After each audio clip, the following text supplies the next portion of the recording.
क्या ये बातें द्रौपदी से छिपाई गई थी? महाभारत भारतीय संस्कृति और इतिहास का एक महत्वपूर्ण महाकाव्य है जिसमें अनेक पात्रों की जटिल भावनाएं, संघर्ष, कूटनीतियां देखने को मिलती हैं। इस महाकाव्य की सबसे महत्वपूर्ण पात्रों में से एक है द्रौपदी, जो पंचाली के नाम से भी जानी जाती। द्रौपदी न केवल महाभारत की नायिका है, बल्कि उनके चरित्र के इर्द गिर्द कई महत्वपूर्ण घटनाएं भी घटित हुई हैं। महाभारत के विभिन्न प्रसंगों में ऐसा कई बार हुआ जब द्रौपदी से कुछ बातें छिपाई गईं। ये बातें कई कारणों से छिपाई गई, कुछ परिस्थितियों की मजबूरी के कारण, कुछ सामाजिक नियमों के कारण और कुछ व्यक्तिगत स्वार्थों के कारण। इस लेख में हम उन्हीं बातों पर विस्तार से चर्चा करेंगे जो संभवतः द्रौपदी से छिपाई गई थी। 1. अर्जुन का द्रौपदी के साथ विवाह और उसका 5 भाइयों में बंटना। द्रौपदी स्वयंवर में अर्जुन ने शिव के धनुष जैसी विशालकाय धनु को उठाकर मछली की आंख भेदी और उन्हें जीत लिया। जब पांडव अपनी इस जीत को लेकर माता कुंती के पास पहुंचे तो उन्होंने बिना देखे ही कह दिया,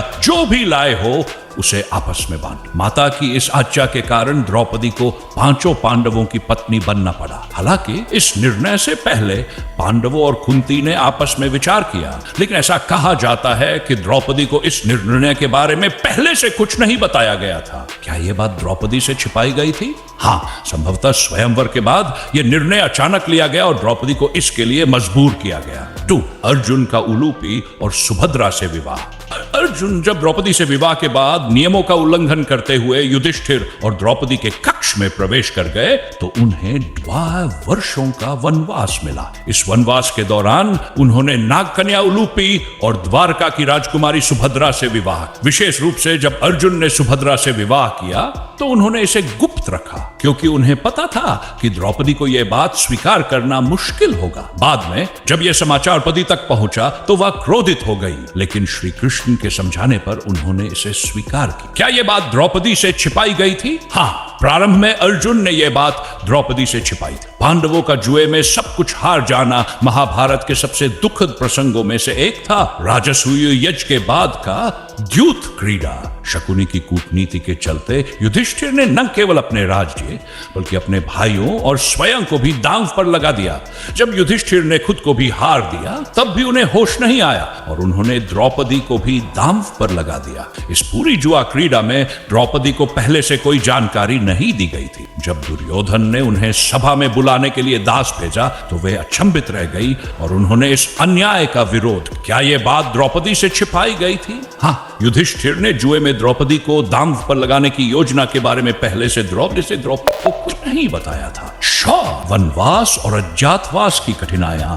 जब पांडव 18 वर्षों के वनवास और 1 वर्ष के अज्ञातवास के लिए गए तो उन्होंने कई मुश्किलों का सामना किया। हालांकि इन कठिनाइयों के बारे में द्रौपदी को पहले से कोई पूर्व जानकारी नहीं थी। विशेष रूप से अज्ञातवास के दौरान द्रौपदी को सैरंध्री रानी की दासी बनकर मत्स्य देश में रहना पड़ा। वहां उन्हें कीच जैसे दुष्चरित्र व्यक्ति के अत्याचारों का सामना करना पड़ा। यह भी कहा जाता है कि इस कठिनाई के बारे में पांडवों ने पहले से कोई ठोस योजना नहीं बनाई थी जिससे द्रौपदी को यह समस्या झेलनी। क्या यह बात द्रौपदी से छिपाई गई थी? हाँ, वनवास और अज्ञातवास की वास्तविक कठिनाइयों के बारे में द्रौपदी को पहले से कुछ नहीं बताया गया। भाई अश्वत्थामा द्वारा उनके पुत्रों की हत्या। महाभारत युद्ध के बाद द्रौपदी के 5 पुत्रों उपेंद्र, सुतसोम, श्रुतसेन, श्रुतकीर्ति और श्रुतवर्मा की हत्या अश्वत्थामा ने कर दी। जब पांडव अश्वत्थामा को पकड़कर लाए तो भीम ने उसे मारने का प्रस्ताव रखा, लेकिन द्रौपदी ने उसे क्षमा कर दिया। इस घटना के बारे में भी ऐसा कहा जाता है कि जब द्रौपदी सो रही थी तब यह घटना घटी और किसी ने उन्हें पहले से इस हमले के बारे में आगाह नहीं किया था। क्या यह बात द्रौपदी से छिपाई गई थी? हाँ, इस हत्या की योजना और इसके संभावित खतरों के बारे में द्रौपदी को पहले से कुछ नहीं बताया गया था। निष्कर्ष, द्रौपदी एक अत्यंत शक्तिशाली और बुद्धिमान महिला थी, लेकिन उनके जीवन में कई महत्वपूर्ण बातें उनसे छिपाई गईं। कुछ बातें परिस्थितियों की मजबूरी में छिपाई गई, जबकि कुछ जानबूझकर छिपाई गई ताकि संघर्ष से बचा जा सके। सके। अर्जुन के विवाहों की जानकारी उन्हें प्रारंभ में नहीं दी गई। जुए में दांव पर लगाने की योजना उन्हें नहीं बताई गई। वनवास और अज्ञातवास की कठिनाइयों के बारे में भी उन्हें नहीं बताया गया। उनके पुत्रों की हत्या का संकट भी अचानक आया। महाभारत की इन घटनाओं से स्पष्ट होता है कि समाज में महिलाओं की स्थिति कैसी थी और किस प्रकार द्रौपदी जैसी नायिका को भी कठिनाइयों का सामना करना पड़ा। फिर भी उन्होंने हर स्थिति में साहस, बुद्धिमत्ता और धैर्य का परिचय दिया, जिससे वे भारतीय इतिहास की सबसे प्रेरणादायक महिलाओं में से एक बनी।